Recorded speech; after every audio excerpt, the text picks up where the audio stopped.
In the early 1930s, the French military decided to support the development of a new reconnaissance armored car for the French cavalry.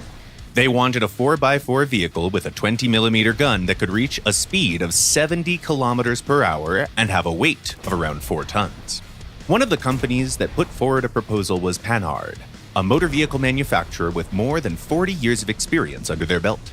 Engineers of the company managed to create a prototype that nailed the requirements almost perfectly, with one small exception. The vehicle was 2 times heavier than expected. Regardless, it had decent light armor, excellent cross-country mobility, impressive acceleration. The Panhard proposal was so appealing that the French military couldn't possibly just let it go to waste. And soon the experimental armored car was accepted into service as the Haute Mitrailleuse de Découverte Modèle 1935, or simply the AMD-35. Despite the quick defeat of the French forces at the start of World War II, the new vehicle managed to impress quite a lot of people due to having nice armor, good mobility, and, with its 25mm gun, relatively high firepower all at the same time. Moreover, the Panhard armored car was reliable and easy to maintain. German units used it during Operation Barbarossa, and the French employed it in their colonies. After the war, an upgraded version of the AMD-35 was again taken into production by France. By that time, the French military had a completely new set of expectations for a reconnaissance vehicle. An armored car was expected not only to provide intel on enemy units, but also to directly support Allied units in offensive operations. That's why the succeeding design had to be more like a wheeled light tank, and not just a mobile reconnaissance platform.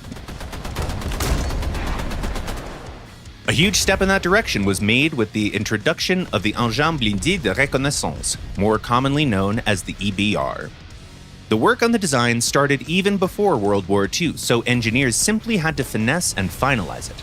The first and last swivel wheel pairs of the vehicle were used for driving on the road, and the 4 inner metal wheels were employed for better off-road performance.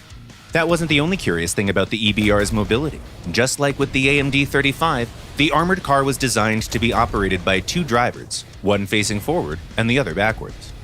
And the max speed in both directions was the same, 105 kilometers per hour. It's important to say that much of that was possible thanks to the groundbreaking work of Louis de la Garde, an engineer who made major contributions to the development of the vehicle and also produced its engine.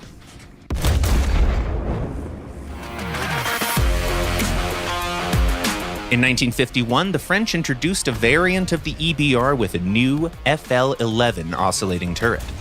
It housed the SA-49 cannon, a 75mm gun which handled a lot like the American M6, which for a light armored car was definitely quite an achievement. With time, though, French engineers proved that they could go even further. In 1954, they fitted the e.b.r. with an oscillating turret from the AMX-13 tank, a 75mm SA-50 cannon, and an autoloader, providing the vehicle with even more firepower. Despite its excellent performance, the Panhard e.b.r. had one massive flaw. It was much harder to maintain than the older AMD-35. Due to the placement of the turret, mechanics had to remove it almost every time they had to do major repairs. As France was waging wars in its colonial territories, this design choice was a huge headache for the French military. To make up for it, Panhard created a new design based on the e.b.r., the Mitrailleuse Légère, or simply the AML. Unlike its older brother, this armored car was designed on a more traditional 4x4 chassis. It was much cheaper to produce, extremely easy to maintain, and also compatible with a lot of the e.b.r. hardware. In the mid-1960s, both wheeled tanks received a big upgrade in the firepower department. They were fitted with a new 90mm DIFA cannon that fired Heat FS rounds capable of piercing the defenses of contemporary Soviet tanks, like the T-55 or the T-62.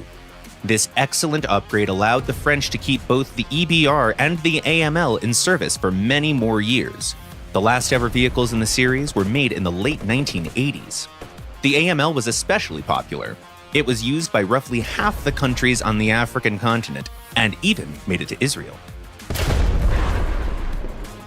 Nevertheless, in the early 1970s, the French government decided that their army needed a new armored vehicle with significantly more firepower. Panhard developed a prototype, but it wasn't picked due to a number of technical issues. In the end, the decision makers went with the AMX-10. Its chassis allowed it to turn on the spot like a regular tracked vehicle, and its 105mm cannon meant that it had MBT-level firepower. The first ever AMX-10 RC rolled off the factory floor in 1976, and vehicles of this series were in production up until the mid-1990s. They're still employed by the French Army, by the way, or at least their modernized variants. In the French tech tree, there's also an interesting wheeled tank destroyer called the VCAC Mephisto.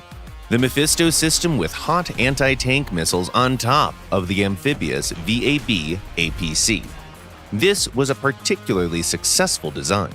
Not only was it selected for mass production in France, but it was also exported to Lebanon, Morocco, and quite a few other countries. These days, French engineers are developing a new generation of armored vehicles. But if you want to have a go with combat vehicles that have already proved their worth in combat, well, many of them are already available in War Thunder. You can find them in the French tech tree, duh, and some of them are also available as a part of the Israeli and the British tech trees. Have we mentioned any of your favorites? Tell us in the comments below.